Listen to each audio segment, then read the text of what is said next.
Guard भाई निकाले गए हैं, ठीक है ना। जैसे कि आज एक बार एक खबर आती है कि 51 साल 55 साल या के 60 साल से कम के आयु को निकाल रहे हैं वो, ये खबर आ रही है ना गार्डों की। लेकिन जिस टाइम गार्ड लगाए गए थे वो कोई नियम नहीं थे, टाइम पे नियम थे भाई ना, कोई शर्त थी।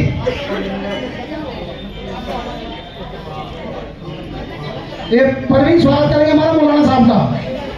तो उस टाइम में कोई भी नियम नहीं था और आज ये नियम लागू कर रहे हैं, है नहीं।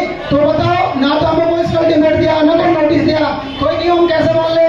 और जैसे कि सुप्रीम कोर्ट के भी ऑर्डर है हमारे पास, जरा मैं मीडिया वाले कहूँगा साफ दिखाए, सारे अंदानी जी अंदर आ जाओ। जी जी बोलो बोलो बोलो बोलो बोलो। जैसे कि ये सुप्रीम कोर्ट के ऑर्डर है, दिखा दो। ये मैंने निकाले हैं, ये रहे कैमरे पे दिखा दो।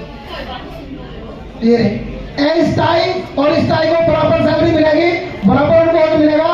और ये ऑर्डर है जी 2016 के ऑर्डर है ये सुप्रीम कोर्ट के, उसकी गाइडलाइंस है, उसका प्रूफ ये कोर्ट जी ने ये हमको ये है जी 27 या 28 अक्टूबर 2016 के ऑर्डर आए सुप्रीम कोर्ट के। और जिनका नाम है जी ये है जी जस्टिस जेएस खेर और ऐसे बोर्डे जो है जी, इन्होंने ये सुप्रीम कोर्ट से ऑर्डर निकाले थे कि सबको अस्थायी को अस्थायी करा जाएगा। लेकिन आज तक सुप्रीम कोर्ट के ऑर्डर भी पालन नहीं हुए हैं। और हमारे पास पेपर की कटिंग है जी, ये कटिंग को आप मीडिया के थ्रू दिखाएंगे सबको, ये दिखा दी। और देखो ये केजरीवाल जी ने भी ये दिल्ली सरकार ने केजरीवाल का फैसला आया था 2016 में, जिस टाइम पर पंजाब में इलेक्शन में उससे पहले के उन्होंने कहा था कि हम सबको अस्थायी से स्थायी करेंगे। लेकिन आज तक सुप्रीम कोर्ट की भी गाइडलाइंस को किसी ने फॉलो नहीं करा है। बताओ, सुप्रीम कोर्ट तक की बात नहीं माननी जा रही तो कितने जानलेबाजी है। क्या ये लोग सुप्रीम कोर्ट से पढ़े हैं क्या संविधान से पढ़े? आर्टिकल 19 साफ कहता है कि हमको हक है हर किसी को पूछने का, जब वो मुख्यमंत्री हो या प्रधानमंत्री हो या हमारे स्कूल का प्रिंसिपल हो, उनसे हम सब कुछ पूछ सकते हैं। लेकिन हमें कोई कुछ नहीं बताता। अगर उनसे पूछते हैं तो कहते हैं तुम्हारे कौन क्या है जो उनसे पूछोगे। और अगर हमने पूछ भी लिया या ट्रांसफर कर दिया जाता है और या उनको नौकरी से निकाल दिया जाता है। अगर आप उनके सुनने पर काम नहीं करोगे तो तब भी आपका ट्रांसफर या नौकरी, ऐसा है या नहीं है? है या नहीं है? सबके साथ तो हमारे पास प्रूफ है। हम सब बात है। एक बार बताओ भाई, जब हम सब निकले बड़े थे ना, सबसे पहले हमने आंदोलन करा जब हमारी सैलरी आती होगी थी, उसमें हम पास हुए, कोई फेल तो हुए, पूरी सैलरी हुई नहीं। उसके बाद जब सीवरों की आती 12,000 रुपए और गाड़ों की आती 14,000 रुपए, उसके लिए आंदोलन करा, 16,000 सैलरी आई। तो वो किसने करा? सिर्फ 2-4 बंदों ने। तो अब तो हमारे पास इतनी बड़ी हस्ती है डीसी कपिल साहब, तो क्या हम पक्के नहीं होंगे? बताओ, हमें कौन बोल सकता है? और किसी को औकात नहीं है। अरे जो हम 4 बंदे इस काम में कर सकते हैं, 10 बंदे इस काम में कर सकते हैं, एक हिसाब लगाओ जिन्होंने इतने आज तक इनको कोई आंदोलन फेल ही नहीं हुआ, तो ये भी आंदोलन फेल नहीं होगा। और हम लोग इस आंदोलन के लिए हड़ताल करेंगे, जो भी डीसी कमिश्नर साहब ऑर्डर देंगे हड़ताल करेंगे। जो भी हमारा गार्ड भाई सिपाही भाई, जो भी कोई हमारा गार्ड भाई सिपाही भाई इस मुहिम में लड़ना चाहता है, या बताओ मैं सब तैयार हो? देख लो, नौकरी में खतरा आ सकता है। अरे भैया हमारी तो हटी हुई है, हमारी तो कौन सी आवाज दो,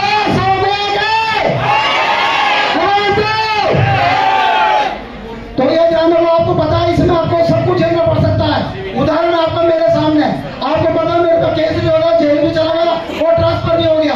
जो आवाज उठाएगा उस पर कुछ भी हो सकता है। लेकिन अब हमें उम्मीद है कि अब हमारे साथ ऐसा कुछ नहीं होगा, क्योंकि हमारे साथ अब एक बहुत बड़ी हस्ती साथ है और इनकी टीम पूरे भारत में है, खाली दिल्ली में ही नहीं है, पूरे भारत के अंदर है। तो अब हमें फुल उम्मीद है कि हम कामयाब हो सकते हैं। तो आप सबको उम्मीद है, कर सकते हो आप लोग? तो तैयार है सब? देख लो, भरोसा कर ले आप पे। ऐसा तो नहीं होगा कि कभी 10 बंदों की नौकरी चली जाए। और देख लो भाई, वैसे तो देखो जहाँ इस टाइम हमें इन्फॉर्मेंस मिली है कि भाई 15 फरवरी से पहले सैलरी आएगी, कि हेड क्वार्टर से पता लगा है 15 फरवरी सैलरी आने वाली नहीं। अगर वहाँ से मीटिंग को देख के या डीसी कमिश्नर साहब को देख के वो हमारी सैलरी डाल दे या अपनी तरफ से डाल दे, जब तो नहीं रुकोगे। देख लो पीछे मत हटना, अगर आप लोग पीछे हट गए तो हम घर बैठ जाएंगे, फिर हमारे बच्चे भूखे मर जाएंगे। अब आपके पनम निकलेंगे सब, ठीक है ना जी। अब ये याद रखना, कोई भी आपके साथ खड़ा भी नहीं होगा अगर आप लोग, इसलिए मैंने आज सुबह कमेंट कर दिया था, अगर पब्लिक आएगी में भी तमाम संतों और महापुरुषों को कोटि कोटि नमन करते हुए आज इस सभागार में जो साथी उपस्थित हुए हैं, माताएं, बहनें, बेटियां, हमारे गार्ड, हमारे ड्राइवर, चौकीदार, युवा साथी और प्रेस वाले साथी, कहाँ गए नागपाल जी? हाँ यही है। अच्छा, मनोज जी, नागपाल जी, ये हमारी वो आवाज है जो आपकी इस छोटी सी जगह की आवाज को आज रात को पूरे देश के सामने रखेंगे। इनके लिए एक बार सोशल मीडिया के फायदे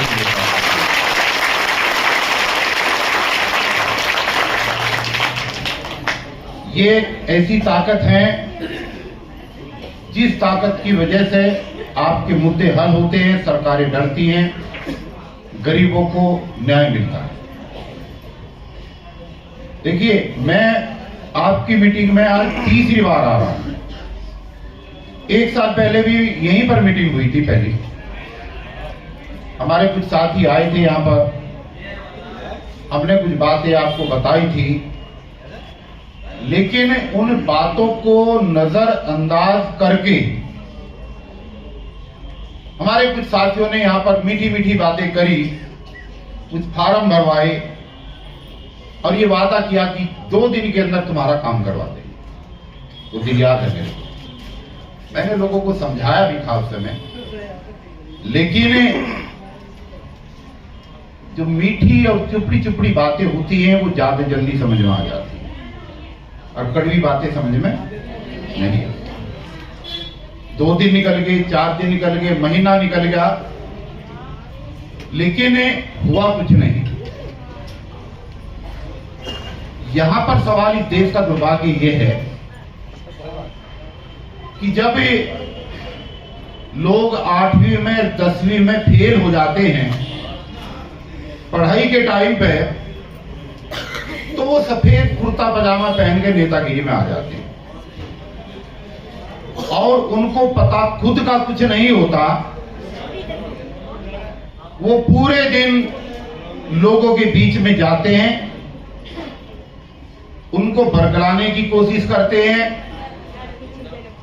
अपनी पार्टियों में शामिल होने के लिए न्योते देते हैं और बड़े बड़े वादे करके निकल जाते हैं। जो मजदूर है, जो गरीब आदमी है, वो वही का वही रह जाता है। जब तक गरीब लोगों की बातों को दिल से महसूस नहीं किया जाएगा और उनके दर्द को जाना और पहचाना नहीं जाएगा, जब तक उनकी लड़ाई को न तो लड़ा जा सकता है और ना ही जीता जा सकता है। ये कड़वी सच्चाई आपको बता रहा हूं। मेरे यहां पर बिजली विभाग के अंदर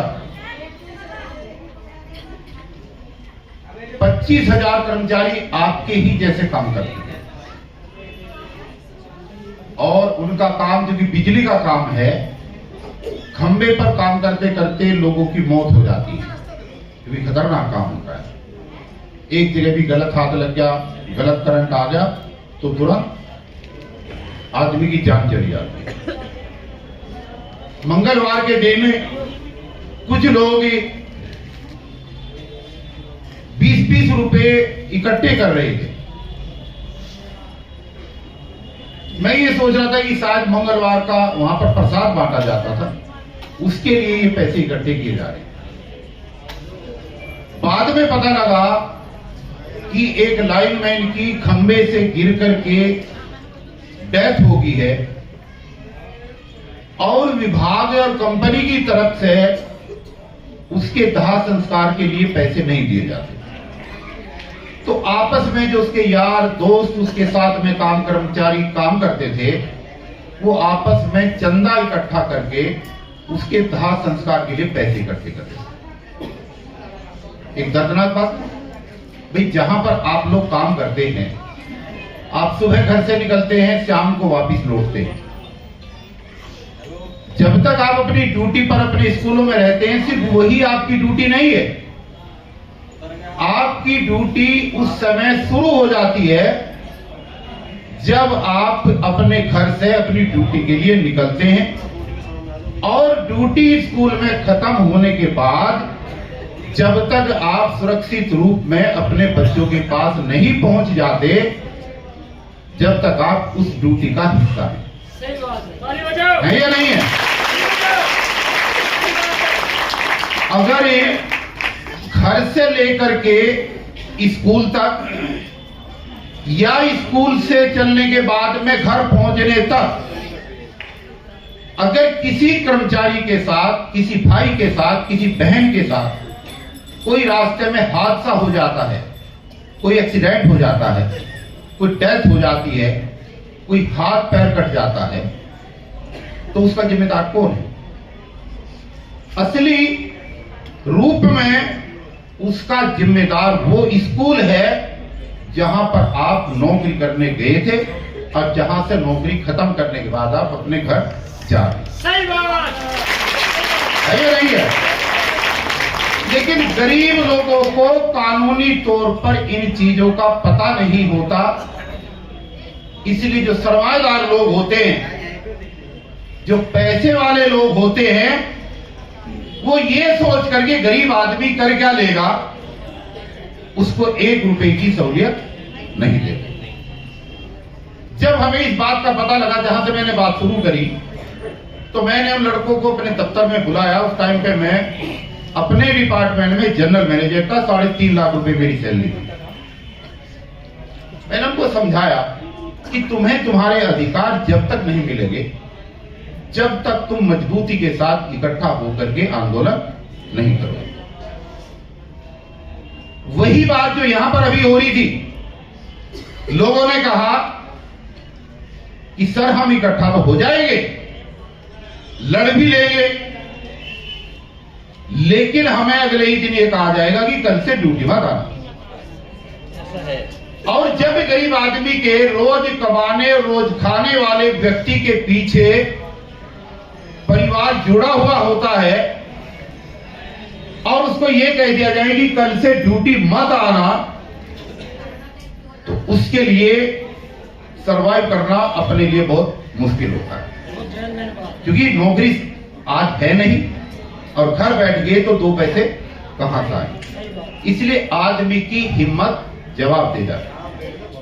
यही तो होता है। ये कड़वा सच है या नहीं है? तो मैंने उन लोगों को आश्वासन दिया कि जब तक मैं कुर्सी पे हूं, मैं तुम्हारी नौकरी नहीं छूटने दूंगा, ये मेरी गारंटी है। लेकिन आप लड़ो और इकट्ठा हो जाओ। तो वो इकट्ठा हुए, यूनियन बनाई, इकट्ठा हुए मजबूती के साथ, क्योंकि उनको सहारा मिला, उनको कानूनी रूप से मदद मिली। ये बात मैं इसलिए बता रहा हूं क्योंकि आप उस दौर से गुजर रहे हो। उसके बाद फिर एक घटना हुई और घटना में फिर एक मजदूर की डेथ हो गई खंबे से गिर करके दिवाली वाले दिन। तो हम उस मजदूर की डेड बॉडी को एम्स के हॉस्पिटल से लेकर, या तो बात ही कर ले या यहां कर ले, प्लीज बाहर जाकर करवा। हम उसकी डेड बॉडी को लेकर के अपने डिपार्टमेंट के मुख्यालय तक लेकर के गए, हजारों लोग पैदल पैदल, और उस डेड बॉडी को हमने उस दफ्तर के गेट पर रख दिया। तो पूरी दिल्ली में हड़कंप मच गया, सारी पुलिस चारों तरफ छावनी बन गया। हमने कहा ये डेड बॉडी यहां से जब तक नहीं उठेगी, जब तक इसके पास 3 बच्चे हैं और तीनों लड़कियां हैं वाइदी में, एक इसकी मां है और एक इसका बुरा बाप है और एक इसकी वो विधवा घरवाली है जो बिल्कुल इसके दुनिया से चले जाने के बाद यतीम हो गई। जब तक इस बात का फैसला नहीं होगा कि इस आदमी ने अपने जीवन के 25 साल इस विभाग को दिए और ये काम करते हुए खंबे से गिर गया और गिर कर इसकी मौत हो गई, तो आज ये जवाब चाहिए कि इसके पीछे लगे हुए परिवार के जो 6 लोग हैं, जो इसके बूढ़ा माँ बूढ़ी बाप है, उसकी विधवा घरवाली है, उसके 3 लड़कियां हैं, इनके भविष्य का क्या होगा जब तक ये फैसला नहीं होगा, जब तक दिल्ली के अंदर बिजली रात के 12 बजे तक यही घमासान चलता रहा और तय ये हुआ, हमने मांग करी थी 25 लाख रुपए की कि जब तक 25 लाख रुपए इसकी घरवाली को और इसकी मां को यहीं पर चेक से नहीं दिए जाएंगे, क्योंकि लीगल अलग तरीका है, अगर घरवाली को दे दिए तो कल को मां को नहीं देगी, ये भी तो होता है, और मां को दे दिया तो कहेगा मेरा बेटा तो चला गया, इससे क्या मतलब घरवाली से, ये झगड़े होते हैं। दोनों को जब तक चेक नहीं होगा, जब तक डेड बॉडी नहीं होगी। आखिर में सरकार को झुकना पड़ा, इसी केजरीवाल को झुकना पड़ा और तुरंत 20 लाख रुपए 10-10 लाख रुपए के 2 चेक, एक चेक 10 लाख रुपए का जिसमें उसकी तीनों बेटी की एफडी करवाई हमने शादी के लिए, और 10 लाख उसके बूढ़े माँ और बाप को दिए ताकि जिंदगी में उनको परेशानी। ये घटना 2014 की है, 10 साल पहले की, तब से लेकर और आज तक बिजली विभाग के अंदर कहीं पर भी कोई आदमी अगर एक्सीडेंट से घायल हो जाता है तो उसको 10 लाख रुपए मिलते हैं, और अगर डेथ हो जाती है तो 25 लाख रुपए मिलते हैं। 25 लाख उसी दिन मिलते हैं, उसी दिन, किसी को मांगना नहीं पड़ता। इसलिए मिलते हैं क्योंकि हमने लिखित में उसको कानूनी जामा पहना है, एक घटना में दिलाए और आगे के सभी कर्मचारियों के लिए ऐसा होने का एक रास्ता बनाया।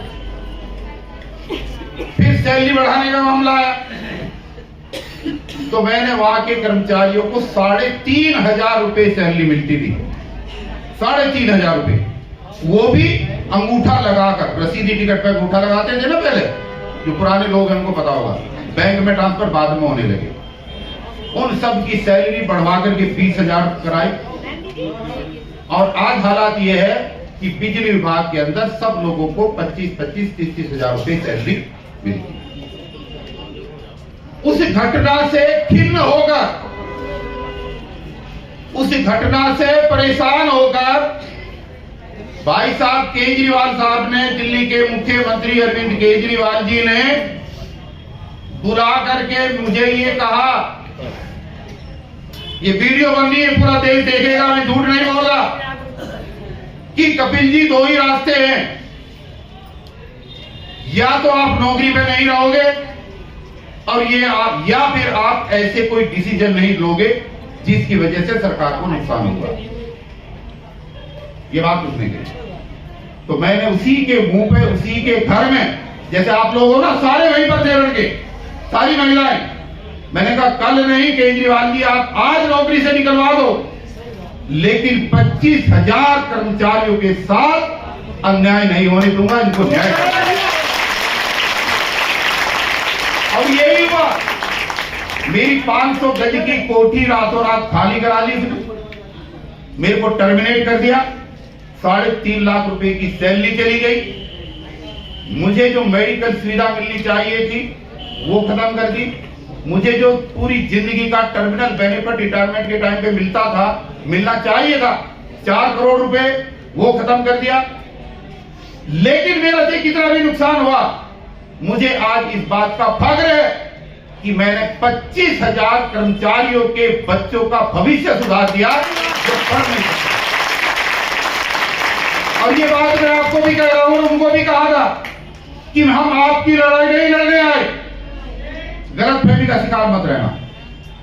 हम लड़ाई अगर लड़ते हैं तो मजदूर के उस बच्चे की लड़ाई लड़ते हैं जो कम सैलरी मिलने के बाद आने वाले कल में कभी अफसर नहीं बन पाएगा।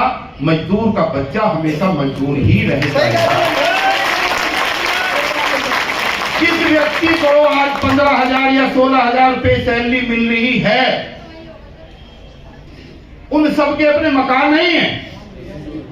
बहुत सारे लोग ऐसे जो किराए पर रहते हैं, कोई बिहार से आ रहा, कोई पंजाब से आ रहा, कोई राजस्थान से आया हुआ है, कोई यूपी से आया हुआ है। अब जिस आदमी की 15,000 रुपए सैलरी है, उसी सैलरी में से उसको सुबह से लेकर शाम तक आना और जाना भी है, ड्यूटी करनी है। उसी में से उसको अपना किराया भी देना है, उसी में से उसको अपने घर का राशन भी लेना है, उसी में से उसको अपने बच्चों को पढ़ाना भी है। इतने काम अगर मात्र 15,000 या 16,000 रुपए की नौकरी में अगर कर्मचारी को करना पड़ेगा, तो महंगाई के इस दौर में वो किसी भी सूरत में अपने बच्चे को अच्छे बड़े स्कूल में पढ़ा नहीं पाएगा, नहीं पढ़ा पाता ना, क्योंकि सारा पैसा तो खाने में निकल जाता। खाना है, दूध है, किराए के पैसे हैं, दवाई है, आदमी बीमार भी हो जाता है। इसलिए अगर यही होता रहा, अगर ऐसा ही होता रहा, तो मजदूर का बेटा कभी जज नहीं बनेगा, कलेक्टर नहीं बनेगा, डॉक्टर नहीं बनेगा, इंजीनियर नहीं बनेगा, अधिकारी नहीं बनेगा। और अगर वो कुछ नहीं बनेगा तो इस देश का बेड़ा गर्क होना है या नहीं? बूढ़े माँ बाप अपने बच्चों को इसलिए पढ़ाते हैं ताकि वो बुढ़ापे का सहारा बने, इसलिए तो पढ़ाते हैं। जब उसको मिलेंगे ही नहीं पैसे, अगर आपको सैलरी इतनी नहीं मिल रही कि आप अपना गुजारा ठीक तरीके से कर पाएं, तो क्या तो आप बहन को दोगे रक्षाबंधन पे, और क्या आप बूढ़े माँ बाप के लिए करोगे? चाहते हुए भी नहीं कर पा रहे लोग, क्योंकि पैसा ही नहीं। तो ये सारी स्थितियां दोस्तों जो हो रही हैं, ये इसलिए हो रही हैं क्योंकि सरकारें सारी संवेदनहीन हो चुकी हैं। अभी कोई नहीं उठेगा। सारी सरकारें संवेदनहीन हो चुकी हैं। देखिए, हमारे आंदोलन कामयाब क्यों नहीं होते? ये बातें इनको बढ़िया नहीं लग रही, इनको घर जाने की तैयारी है, नौकरी चाहिए इनको बढ़िया वाली, लेकिन 1 घंटे आधा घंटे बैठ करके बात नहीं सुन सकते। ये है सबसे बड़ी बीमारी। छोड़ो, जो जाना जाना। मैं आप लोगों को ये कहने के लिए आया हूं दोस्तों, कि मैं अगर आज धर्मेंद्र भाई को ये कह दूं कि मैं लिख करके दे रहा हूं कल से दिल्ली का लाल किला तेरा है, तो क्या इसको मिल जाएगा? नहीं मिलेगा। या मैं कह दूं कल से कुतुब मीनार तेरी है, तो क्या इसको मिल जाएगी? सबसे पहले मजदूरों को अपनी लड़ाई लड़ने के साथ साथ ये समझना चाहिए कि जिस लड़ाई को हम लड़ने जा रहे हैं, कानूनी तौर पे ये लड़ाई सही है या नहीं है।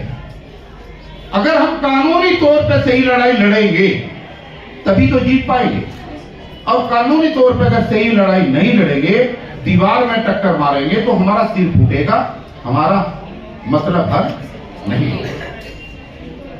कानूनी तौर पे जैसे मेरे भाई ने कागज दिखाए, ये कागज निकलते हैं और निकल करके कागजों तक ही सीमित रह जाते हैं। जितने भी देश के अंदर कानून हैं, जो कानून बड़े लोगों के लिए बनाए गए हैं, वो कानून इस देश के अंदर रातों रात लागू हो जाते हैं।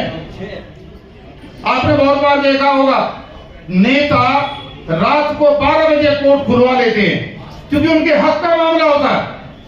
रातों रात कोर्ट खुले, रात को ही सुनवाई हुई है, रात को ही जजमेंट आए हैं। क्यों? क्योंकि बड़े लोगों का मामला है। और जहां गरीब आदमी की रोजी रोटी और उसके बच्चों के भविष्य का मामला होता है, वहां पर सुप्रीम कोर्ट और हाई कोर्ट के द्वारा किए गए आदेश भी धूल फांकते रहते हैं, उन पर कोई परवाह नहीं करते। कारण यह है कि उनको पता है कि गरीब आदमी कर क्या लेगा। ये सरकारों की सोच बनी हुई है। लेकिन ये गरीब आदमी जिस दिन एकजुट हो करके अपने हक के लिए सड़क पर आ जाएगा, तो अच्छी से अच्छी सरकारें भी झुकेगी, दबेगी, और आपके काम को करने के लिए मजबूर होंगी, पक्का हूं। दिल्ली की भिन्न डिस्पेंसरियों में काम करने वाले 585 नर्सिंग अर्दली और स्वीपर कम चौकीदार बिल्कुल आप ही के जैसी की पोस्ट है। 5 महीने तक लगातार कड़कड़ुमा के गेट पर धरने में बैठे रहे। गर्मी हुई, चाहे तूफान आया, चाहे आंधी आई, चाहे बारिश आई, ओले पड़े, कुछ भी हुआ, क्योंकि विश्वास था, एक भरोसा था।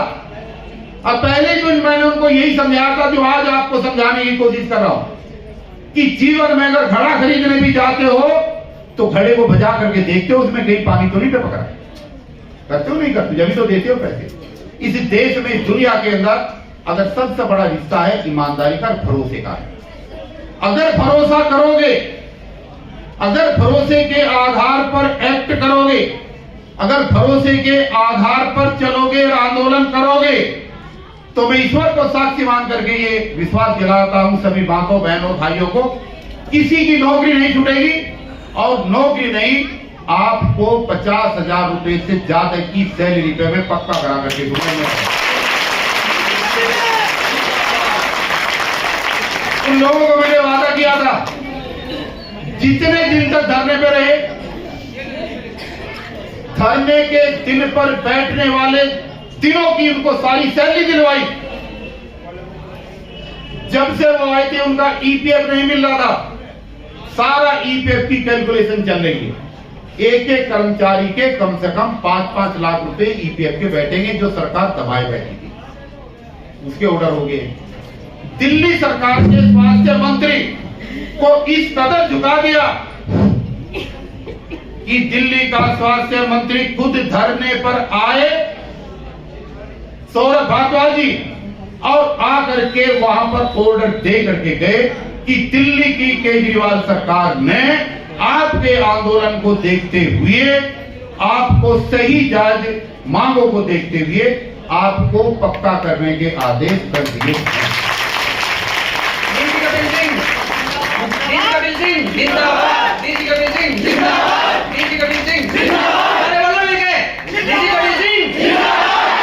देखिए, ये घटना कोई बहुत पुरानी नहीं है, अभी 1 महीना भी हुआ। 12 जनवरी की घटना, पिछले महीने, अभी तो 12 फरवरी भी नहीं आई। वो फाइल एलजी के पास गई और अब तक का रिकॉर्ड है कि एलजी और केजरीवाल साहब हर मुद्दे पर लड़ते हैं। आपने देखा होगा, जिस काम को एलजी करना चाहता है तो केजरीवाल जी अटका देते, और जिसको केजरीवाल जी करना चाहते हैं एलजी लगा देता है। लेकिन मुझे खुशी है कि उस पूरे आंदोलन को केजरीवाल जी नहीं देखा, बल्कि उस पूरे आंदोलन को दिल्ली के एलजी ने भी बड़ी गहराई से देखा कि ये कौन सा आंदोलन है जो इतना शांति प्रिय तरीके से और अनुशासन के साथ। तो 12 तारीख वाली फाइल, केजरीवाल सरकार की रिकमेंडेशन की हुई फाइल, जैसे ही एलजी की टेबल पर गई तो एलजी ने उसमें बिना कुछ नुक्ता निकाले हुए तुरंत उनको पक्का करने की परमिशन भी पिछले हफ्ते दे दी। अब वो फाइल वापस डिपार्टमेंट में आ गई है। अब जैसे मैं अपने भाइयों को कह रहा हूं, कागज अभी रहने दो, इन कागजों की आज जरूरत नहीं है। कागजों की तुम्हारी जब जरूरत होगी हम कागज लेंगे, कैसे जरूरत होगी वो हम बताएंगे। भाई जब जरूरत होगी अभी तो दोगे कागज। अगर कागज देने से नौकरी मिला करती तो दुनिया ना ले लेती क्या? पहले सरकार की तरफ से आपके पक्का होने की रिकमेंडेशन होनी पड़ेगी। अब जब सरकार आपके पक्का होने की रिकमेंडेशन भेजेगी तो फिर एलजी उस पर संज्ञान लेकर के परमिशन देगा, तब जाकर के आपके रास्ते खुलेंगे। अब सवाल यह है कि आए थे हरी भजन और ओटन लगे कपास, यहां पक्का होने तो कोई आए नहीं। यहां तो सच्चाई यह है कि जो थोड़ी बहुत कच्ची कचाई नौकरी है ये किसी तरीके से चलती रही, ये छूटे ना, इसीलिए तो आए हो। पक्के होने की तो बात ही नहीं है, तो कुछ ज्यादा ही बता दिया आपको कि पक्के भी हो सकते हो। बोलो भाई, पक्के होने दो ना, सर पूछ रहे जवाब पूछ लेते हो, अब चुपचाप सुन लेते हो, बता करो। जो मैंने भी आपको बात कही है, इस बात को 3-4 चीजें को जरा गौर से सुनो आपने, और फिर रात भर सोचना कि कानून के दायरे में आप आते भी हैं या नहीं, आप लाल किला खरीद सकते हैं या नहीं, आप कुतुब मीनार ताजमहल खरीदने के लायक हो भी या नहीं। तो कानून क्या कहता है, ये कानून के दायरे की बातें अब सब लोगों को ध्यान में रखनी पड़ेगी, रखनी चाहिए। ये जो कानून है कागजों के, ये ऐसे नहीं है। ये कानून ये कहते हैं, पहली कंडीशन ये है कि क्या आप किसी ऐसे विभाग में काम करते हैं जो आवश्यक सेवा का विभाग है, पहली कंडीशन। तो जहां तक मैं समझता हूं कि आप शिक्षा विभाग में काम करते हैं और शिक्षा विभाग देश की आवश्यक सेवाओं में से एक विभाग है, ऐसा ही है। बिजली, पानी, शिक्षा, स्वास्थ्य और ट्रांसपोर्ट, ये 5 विभाग ऐसे हैं जो अनिवार्य सर्विस का हिस्सा है। अब चूंकि स्कूल भी उनमें से एक है, शिक्षा का केंद्र है जहां से बच्चों का भविष्य बनता है, तो शिक्षा भी अपने आप में आवश्यक डिपार्टमेंट का एक हिस्सा है। तो जो पहली शर्त है सुप्रीम कोर्ट के रूल की, उसको आप सारे कर्मचारी पूरा करते हैं, ठीक है। आप कोई टेम्परेरी कर्मचारी नहीं है, अपनी कीमत भी पहचान लो कि आप क्या हो। आप ऐसे विभाग के कर्मचारी हैं जो देश के उन विभागों में से एक है जो आवश्यक सेवा के विभाग में आता है। अब दूसरी कंडीशन यह है, हमारे मौलाना साहब ने हाथ उठवाया था कि क्या आपको उस विभाग में काम करते हुए 240 दिन पूरे हो गए हैं। 240 दिन का मतलब है मात्र 8 महीने। तो 8 महीने आपको हो गए या नहीं हो गए? आपको भी कह रहे थे 15 साल 12 साल। तो कोई ऐसा भी है जितने भाई बहन यहां बैठे जिसको 8 महीने ना हुए हों? देखिए, अगर कोई ऐसा है जिसको 8 महीने नहीं हुए हैं तो उस पर यह कानून लागू नहीं होगा, उसके साथ झूठ नहीं बोलेंगे। लेकिन अगर आपको 8 महीने या 8 महीने से ज्यादा का समय इन स्कूलों में काम करते हुए हो गया है, 240 दिन, ठीक है, तो फिर दूसरी शर्त को भी आप पूरी तरीके से पूरा करते हैं। तो 8 महीने हो गए नहीं हो गए सबके? तो दूसरी शर्त भी आपके लिए पूरी है। अब तीसरी शर्त यह है कि जब से आप विभाग में आए थे तब से लेकर के अब तक जिन पदों पर आप काम करते हैं, जो भी पद है आपका, अलग अलग है ना सबके, किसी का ड्राइवर है, किसी का चौकीदार है, किसी का स्वीपर है, क्या उन विभागों में पिछले 8 महीने से कोई पक्की भर्ती हुई है? जब से केजरीवाल जी आए जब से तो हुई नहीं हुई ना।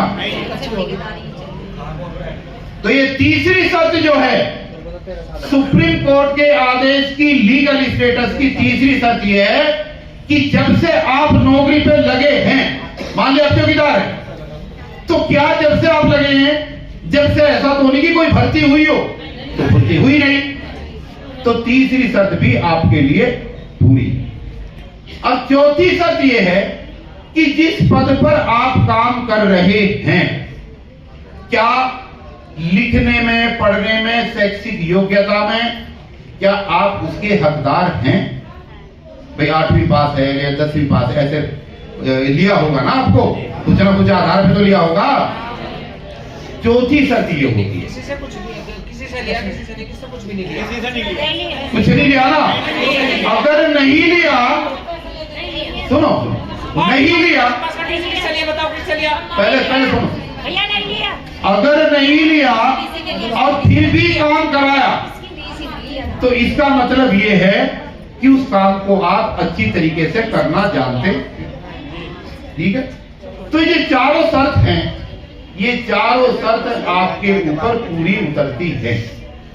न भर्ती हुई, न कोई कागज लिया, 240 दिन पूरे हो गए, आवश्यक सेवा के डिपार्टमेंट में आप काम करते हुए आ रहे हैं।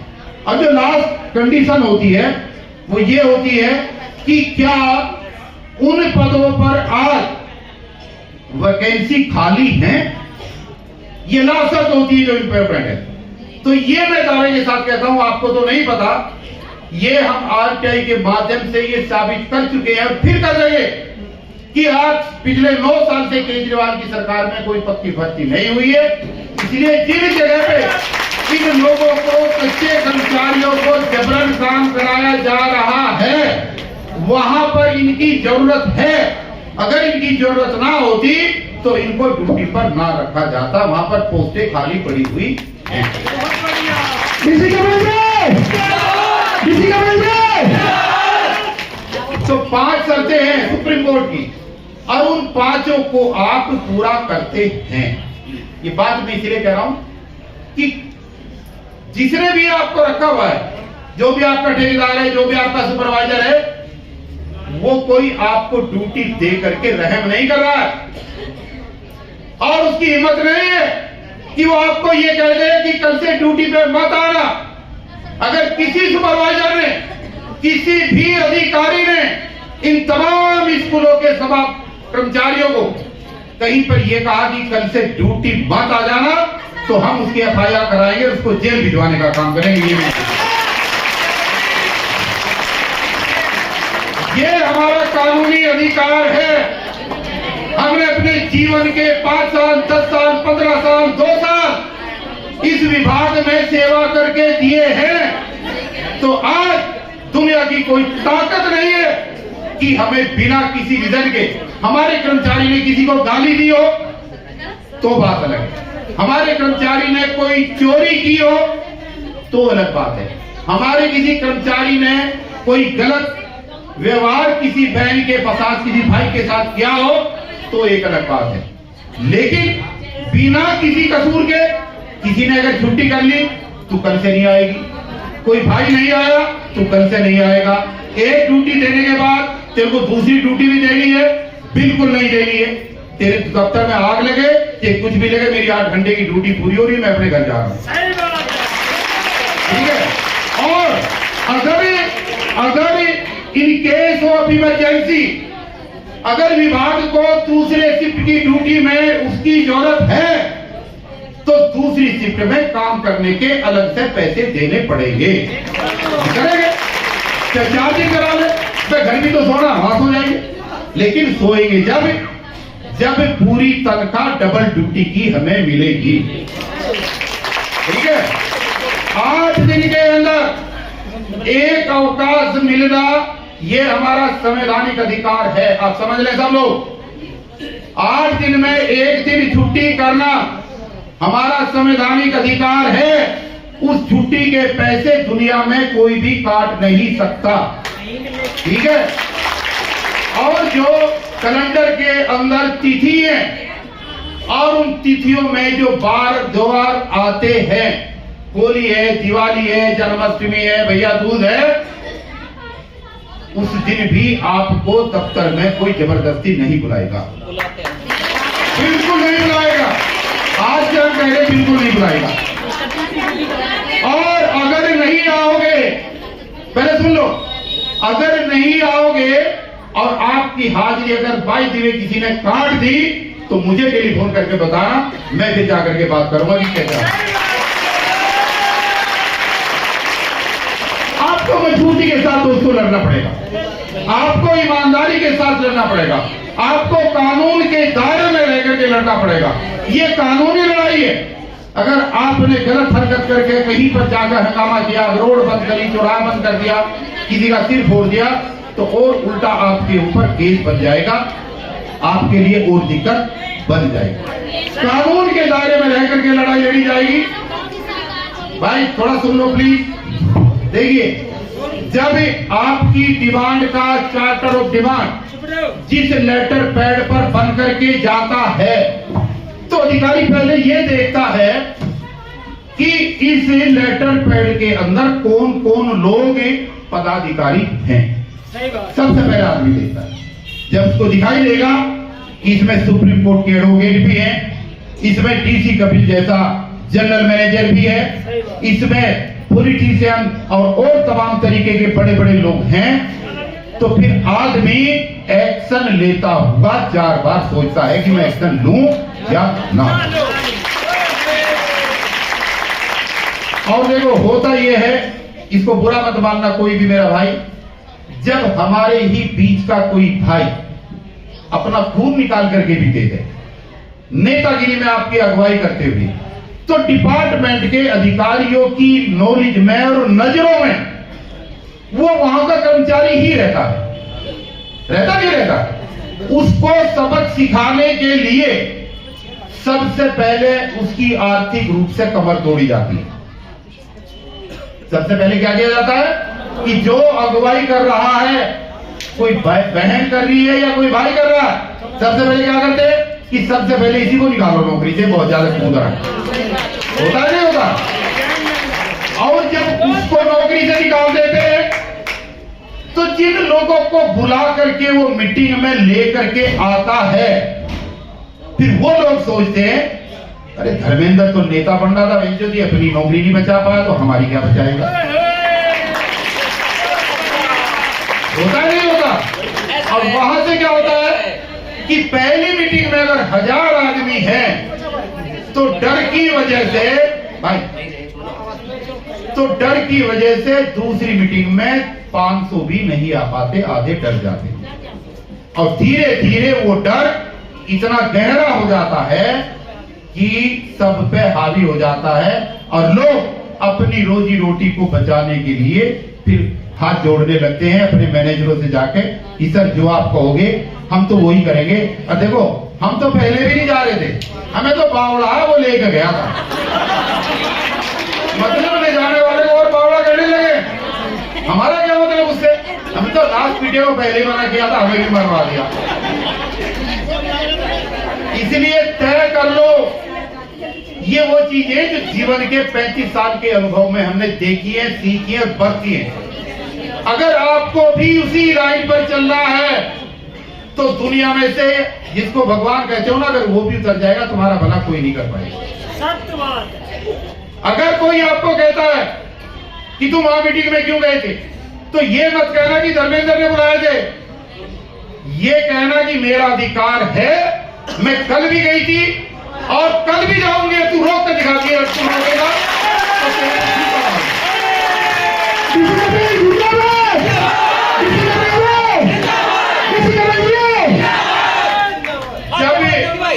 जब ये जवाब आप देना शुरू करेंगे, तो आपके अधिकारियों को, आपके सुपरवाइजर्स को पता लग जाएगा कि अब ये फौज अनुशासित फौज बन चुकी है और अब ये किसी के काबू में नहीं आएगी।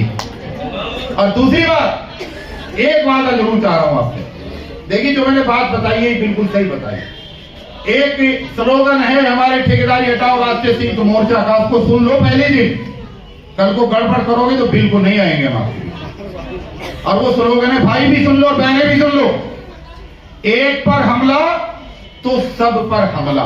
सही बात है। अगुवाई करने वाला कोई भी भाई या अगुवाई करने वाली कोई भी मेरी बहन, अगर उसको मैनेजमेंट ये कह देता है कि कल से नौकरी पे मत आना, तो आपको कसम है अपने बच्चों की, तय कर लेना कि जब तक ये ड्यूटी पे नहीं आएगी या ये ड्यूटी पे नहीं आएगा, जब तक हम भी ड्यूटी पे नहीं आएंगे। अगर आपने ये नीति अपना ली, तो कोई किसी के साथ गलत नहीं। और बाकी साथ में मैं खड़ा हूं आपके, सही काम के लिए, वाजिब बात के लिए, रात के 12 बजे भी अगर आप हमें आवाज लगाओगे, तो मेरा पूरा संगठन, मेरी पूरी टीम, मेरे कम से कम कई सौ वकील, जहां मर्जी कहोगे, जिस थाने में कहोगे, आपको अकेला नहीं छोड़ेंगे, आपके सामने हम खड़े हैं।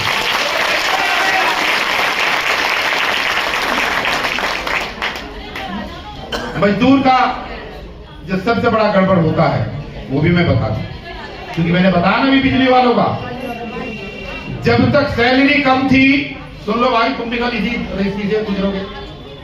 जब तक सैलरी कम थी, जब तो रोते थे इसलिए कि बच्चों की शादी कैसे होगी, बच्चों को स्कूल कैसे भेजें, और अब सैलरी ज्यादा होगी तो अब कहते हैं बाबूजी इतनी बढ़िया नौकरी तो पक्कों की भी नहीं है, देखो अब तो डर लगता है नहीं मानते। ये गलत है, गलत बात है नहीं है।